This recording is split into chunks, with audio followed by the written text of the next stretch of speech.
Deep into the eyes, read them like a book. Trapped inside a prison, gotta free them like a crook. Make off with the loot, made off for the joke.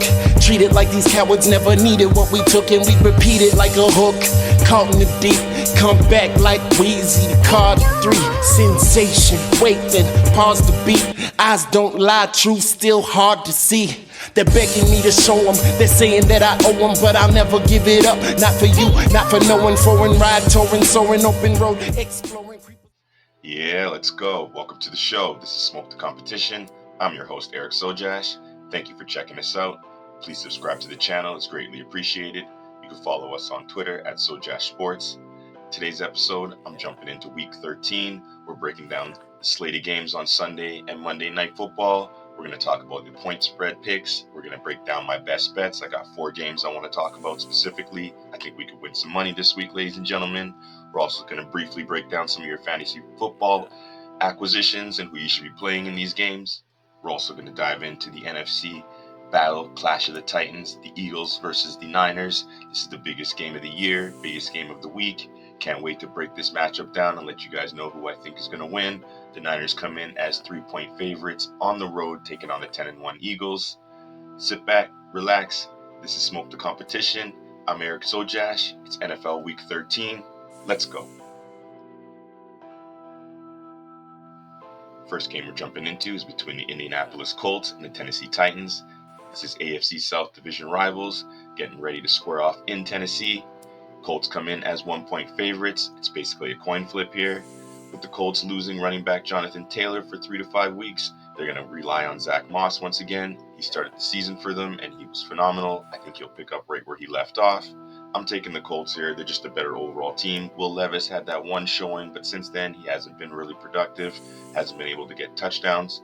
Definitely riding with the Colts here. Shane Steichen's got a great thing going on. He's changed the culture. The Colts are a pretty good team, sneaky playoff team. I'm taking them at -1 to get the W. Next up, we got the LA Chargers traveling to New England Patriots. Chargers come in as 5-point favorites. New England's not even letting us know who's going to be starting at quarterback. Is it Mac Jones? Is it Bailey Zappi? Who knows? Quite frankly, who cares? It's been really rough over there in New England. Good thing they had that 2 decades of dominance to rely on. They can sleep comfortably at night because lately, and for the foreseeable future, it's going to be disastrous. I'm taking the Chargers here, even though I have zero faith in Brandon Staley. I can't buy into that Patriots offense to score more than 13 points in this game. I'm taking the Chargers to win 20-13, cover the 5-point spread, laying my money there. Next up, we got the New Orleans Saints hosting the Detroit Lions. Those Detroit Lions are flying high, one of the best teams in the NFC. Definitely had a hard time picking this game and picking against Detroit on the road here. I do think Detroit gets the win. However, I'm going to go with the hometown Saints. I believe this game is a desperate game for them. They're still in contention for the NFC South title. Derek Carr is going to be looking to get this team rolling. Alvin Kamara has been playing pretty good, and that Detroit defense is not quite elite. I'm going to go with the Saints to keep the game close, maybe even pull the upset. +4. New Orleans. Moving over to what's probably going to be the ugliest and lowest scoring game of the week, we got the Atlanta Falcons traveling to New York to take on the New York Jets. I definitely went back and forth on this game all the way down to the last minute of making this video.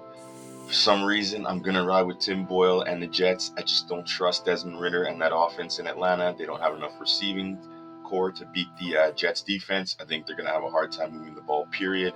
I'll take the Jets to get probably the only touchdown and find a way to win this game 13-12. Take the Jets +2. The next game on the slate here, we have the Arizona Cardinals traveling to Pittsburgh to take on the Pittsburgh Steelers. Ever since firing their offensive coordinator, Matt Canada, the Pittsburgh Steelers look like a new team on offense, churning out yards, didn't turn into a lot of touchdowns. However, I believe this week they'll find a way to get that transitioned into more points. They're going to run the ball heavily with Najee, run the ball heavily with Warren, and against this Arizona defense, I think they'll be successful. For that reason, I'm riding with the Steelers at -6 at home to get the job done. In what could be the highest scoring game of the week, we got the Miami Dolphins traveling to Washington to take on those Washington Commanders. Miami comes in flying on offense and defense. The running game is clicking. They got Devon A-Chain back. I'm riding with Miami here. I just can't bet against them, especially going against that Washington defense that's been Swiss cheese all year. It's going to be a huge day for Tyreek, huge day for Waddle. Probably a huge day for at least one of those running backs, A-Chain or Mostert.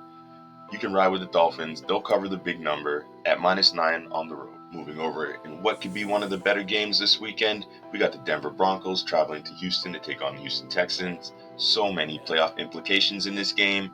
Great quarterback play from the veteran Russell Wilson. Fantastic quarterback play from the rookie CJ Stroud. This game I went back and forth with. I lean with Denver here. I like how their defense is playing overall. I also am concerned with the injuries at the wide receiver position for the Houston Texans, plus their tight end Dalton Schultz is set to miss this game. I think that's going to hurt them in the long run, going against a really good defense that's been riding high.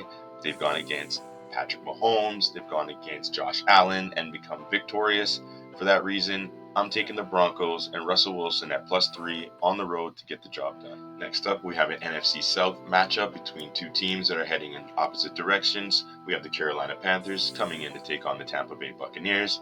Tampa Bay still in play for that NFC South title, while Carolina's only in play for the #1 pick next year. And unfortunately, they can't even make that pick. They're going to be shipping that to Chicago. So they got a lot to play for in terms of respect and getting Bryce Young clicking. They recently fired Frank Wright, so there is an uptick to be expected in that offense. With all that said, the Bucs have a lot better team, a lot more to play for, and a good defense here. I'm going to ride with Bucs and Baker Mayfield to get the job done. They got this future Hall of Famer at wide receiver in Mike Evans that you can see catching a couple bombs this weekend. I'm riding with the Bucs at -5.5 to get the win, and they're probably going to be one of my best bets. Next up, we got the surprising LA Rams hosting the Cleveland Browns. This is another battle of two teams that are actually on playoff contention for their respective conferences. However, Cleveland is going in one direction now that they've suffered so many injuries at the quarterback position. They're slated to start Joe Flacco, which is quite shocking, right off the couch into the starting lineup. And on the other side, we got Matt Stafford leading this LA Rams offense, coming off a fantastic game last week where Kyren Williams went berserk. This is going to be a tough game. I was leaning Cleveland to keep it close. However, I just can't bet on Joe Flacco just in one spot like this. I'm going to take the Rams at home to find a way to get this victory by about 5 to 6 points. Next up, we got the game of the week, battle of the year. This is the one everybody's waiting for ever since that NFC Championship last year where San Francisco felt cheated with the injuries to their quarterbacks. That's right, we got the San Francisco 49ers traveling to Philadelphia to take on the Philadelphia Eagles. This is going to be a battle, bloodbath, ladies and gentlemen. Both teams had this game circled. I definitely think Philadelphia is ready for this game. However, they've been going through a gauntlet of matchups so far. They have to slip up eventually. Not that I want to see it happen. I'm an Eagles fan. I root for them no matter what. I'm hoping they can pull off this victory, but I know there's going to be a slip sooner or later. So for that reason, I'm going to go with San Fran. I know this game means so much more to them. I'll take San Fran at -3 to pull off the victory in Philadelphia. Moving over to the Sunday Night Football match, we got the Green Bay Packers hosting the Kansas City Chiefs. This is going to be Patrick Mahomes' first time at Lambeau Field. Can't wait to see this game. Should be a fantastic matchup. Kansas City looks like the better team overall, and they are headed to that #1 seed in the AFC.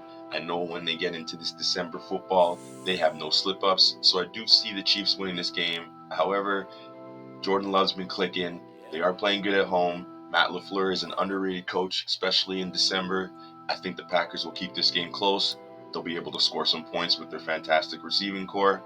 I'm taking the Packers at +6 to keep a close game and give us a great, fantastic matchup for Sunday Night Football. Last but not least, Monday Night Football, we have the Cincinnati Bengals traveling to Jacksonville to take on the Jacksonville Jaguars. If Joe Burrow was in this game, we know the line would be different. We know the feeling would be different, and this would be one heck of a Monday Night Football game to end off Week 13. However, Joe's done for the season. So we got Browning playing quarterback. He did his best last week. It was not nearly enough, and I don't think it'll be enough here. I'm very concerned for Jamar Chase, very concerned for T. Higgins, and this entire Cincinnati offense. This is a big line, but I can't ride with that offense. I think they're going to struggle all day. I'm going to go with Jacksonville, find a way to go up and down that field eventually and turn this into a blowout. I'm taking the Jags at -8.5 to end the week and get the win. All right, let's check out my best bets this week. I'm going to break down 4 games that I really like. Hopefully we hit on these and we can win some money. All right, so my Week 13 best bets, the 4 games I feel really good about that I'm going to put some money on and hopefully we can hit. Kicks off with the Steelers at -6, the Dolphins at -9. We got the Bucs at -5.5. and we end off on Monday Night Football with the Jags at -8.5. Lay some money on this. I think we're going to hit.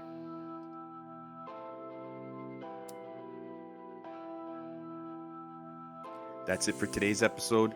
Thank you for joining us. Give us a follow. Once again, subscribe to the channel.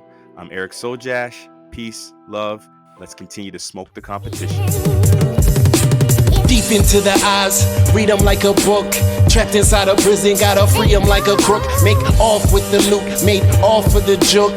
Treated like these cowards never needed what we took, and we repeat it like a hook. Caught in the deep, come back like Wheezy. Card 3, sensation. Wait, then pause the beat. Eyes don't lie, truth still hard to see. They're begging me to show them, they're saying that I owe them, but I'll never give it up. Not for you, not for no one. Foreign ride, touring, soaring, open road, exploring.